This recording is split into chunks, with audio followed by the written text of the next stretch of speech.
Hi, I've been meaning to do this video for a long time, and this is a very basic camera that I'm using. I hope the audio is right. But I want to put a series of videos on related to academia, and they will be useful for people undergrad and above. In many of those things, I can actually talk about how to sort of chart your career, but definitely if you're at college level, but specifically masters and PhD people, because I think what happens is that professors get so busy that there is no time or space for them really to give proper mentorship. And as a result, many smart students don't get the mentorship that they deserve or would have liked or would have actually used to embellish who they were. And many of the students graduate from universities not knowing their own worth or not knowing how good they could be. Academia, which has been a lot of people's aspiration, has its own strategy. You have to work strategically. When we talk about career, just teaching at a university is not a career. But if you're developing yourself as a scholar, that's a career. If you're teaching at a university and you keep teaching new courses, it's a job, which a lot of us have done and don't feel that accomplished because, first of all, it's not considered in the same light as research, which is another video I'll do. I think that's absolutely wrong. I think one of the most noble things about teaching at any level is that teachers become soul doctors. I always say that. You become soul doctors. You are a doctor for the soul, mentoring young people, paying attention to who they are, and then helping them be their best self. I think that's very important. But it's time consuming. It's emotion consuming. It's very emotion intensive, and therefore, because especially at university level, professors have other responsibilities, as in publications, conferences, and then they're also known by, organizing conferences, which, I've done that. If you're organizing an event for a university or organizing a conference, take out a year or so out of your career. And when you're doing all of that, then something has to give. So where does the time come out of? Not really connecting with the students, and that to me is one of the biggest flaws in the way we work at university level. So I'm going to start a series of these videos on writing papers, on designing your careers, on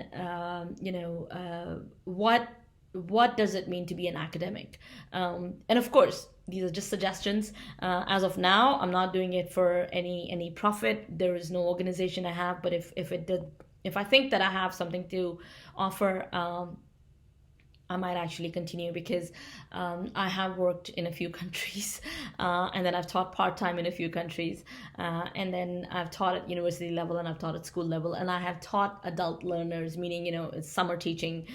We would teach, help students with get their GEDs, or I would work with upward bound students who were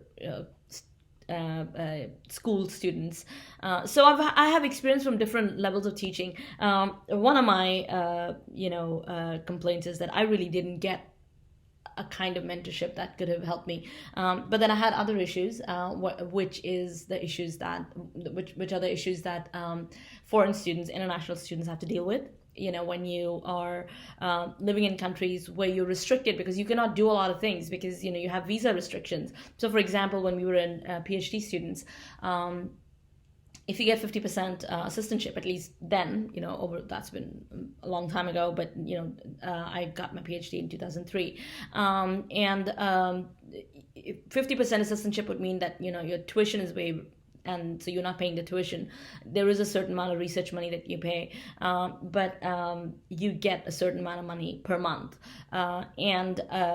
But because that money is associated with you helping the professor, which is about 20 hours a week, and you may not work 20, sometimes more, sometimes less, but because of that, on the paper, you're not allowed to take any other job because the rest of the 20, 30 hours you're supposed to work on your degree. And if you do, it's actually legal. So whatever you do, you volunteer. Now, within that, if you're strategic, you can actually enhance your career. And especially today with technology, my God, the possibilities are limitless. But there needs to be a strategy. I am in the media and communication field, media studies. So I can only help with humanities and social sciences. I don't consider myself at a level where I can say, oh, I know everything. But I do know a lot by experience, by just having traveled and having lived in different countries and having to deal with even living in a country where you don't understand the language, when you don't know the language. Not complaining in this case, simply saying that if there were certain aspect of this wisdom that I had been given, or somebody had sort of supported at some level, then it would have brightened my path as I navigated my career, academic or otherwise. So if this is interesting, if this is something you want to come back to, I also have some creative videos. I'm not letting that go. It's just I'm going to continue with that too. But please subscribe and hit that bell icon. I hate, this is like marketing, but so that I get views, because otherwise that is what do you say? Uh, um, oh my God, I lost the word. Oh, a feather on the cap. Oh, I don't know, a benefit. Oh God, a gold point. I don't know. I'll come up with a word. Okay, so I'll come up with a word. Okay, all right. Eureka. Motivation. Motivation is the word. Motivation. That'd be the motivation. If you come back, subscribe, hit that bell icon, and keep coming back. That will be the motivation to do more videos. Okay, all right. Thank you. I hope that you will come back. Thanks.